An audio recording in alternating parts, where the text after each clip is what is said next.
కథామంజరి శ్రావ్య సంచిక డిసెంబర్ 2025. కథ ప్రాణభిక్ష. కలం శ్రీమతి ముద్దు హేమలత గారు. గళం అవసరాల వెంకట్రావు.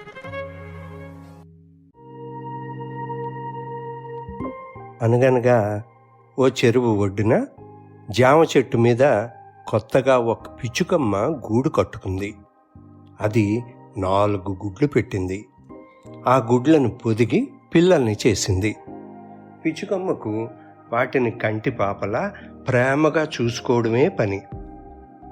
పిల్లల్ని చక్కగా తయారు చేయడం, వాటికి చిన్న చిన్న పురుగుల్ని ఆహారంగా అందించడం, పక్కనే ఉన్న చెరువులో నీటిని తీసుకొచ్చి తాగించడం చేస్తూ ఉండేది. జామ చెట్టుకు కొద్ది దూరంలో ఒక చింత చెట్టు ఉండేది. చింత చెట్టు మీద ఒక కొంగమ్మ నివసిస్తూ ఉండేది. అది ప్రతిరోజు చెరువు దగ్గరికి వచ్చి చిన్న చిన్న చేపల్ని కప్పల్ని తినేది. పిచ్చుకమ్మ ఒకసారి చెరువులో నీటిని తాగుతుండగా అక్కడున్న చేపలు కప్పలు గమనించాయి.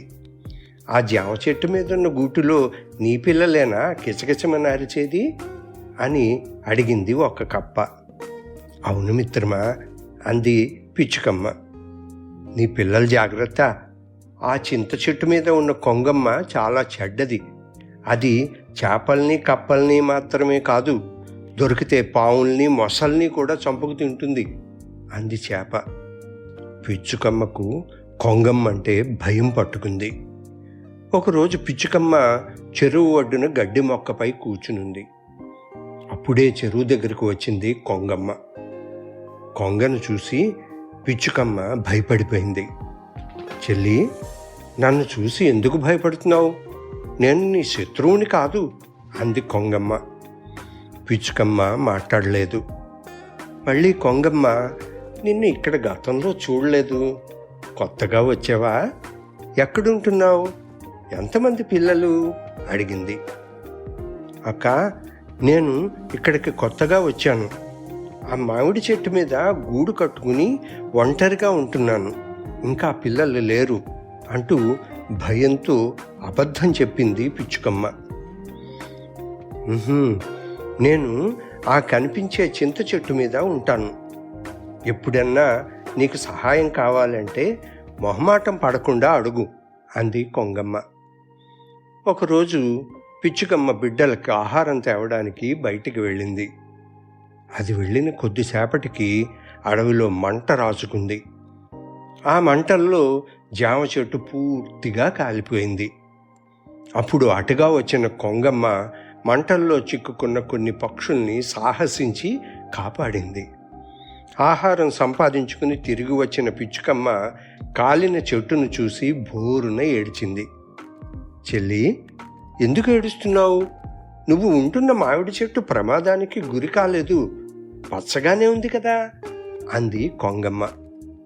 అక్క, నేను ఉంటున్నది మామిడి చెట్టు మీద కాదు, ఈ జామ చెట్టు మీదే. నీకు ఆ రోజు అబద్ధం చెప్పాను అంది పిచ్చుకమ్మ. సరేలే, అబద్ధం చెప్తే చెప్పావు. ఇప్పుడు కాలిపోయింది గూడే కదా, కొత్త గూడు కట్టుకుందావు కానీ అప్పటి వరకు నా గూట్లో ఉండు అంది కొంగమ్మ. బిడ్డలు మంటల్లో చిక్కుకుని కాలి బూడిదయ్యారని చెప్పలేక వెక్కి వెక్కి ఏడ్చింది పిచ్చుకమ్మ. తన గూటికి పిచ్చుకమ్మను వెంట పెట్టుకుని తీసుకెళ్ళింది కొంగమ్మ. గూటిలో 4 బుజ్జి పిచ్చుకలు ఆడుకుంటున్నాయి. అవి తల్లిని చూసి ఆనందంతో కిచకిచమని అరుస్తూ దగ్గరికి వచ్చాయి. పిచ్చుకమ్మ తన బిడ్డల్ని హృదయానికి హత్తుకుని బోరున ఏడ్చింది. అక్క, ఈ పిల్లలు నా పిల్లలే. నా పిల్లలకు ప్రాణభిక్ష పెట్టావు.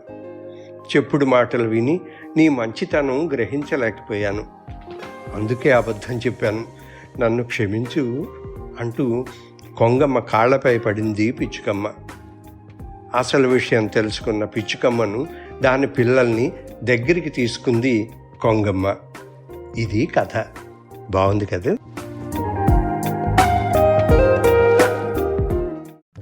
కథామంజరి శ్రావ్య సంచిక డిసెంబర్ 2025. కథ ప్రాణభిక్ష. కలం శ్రీమతి ముద్దు హేమలత గారు. గళం అవసరాల వెంకట్రావు.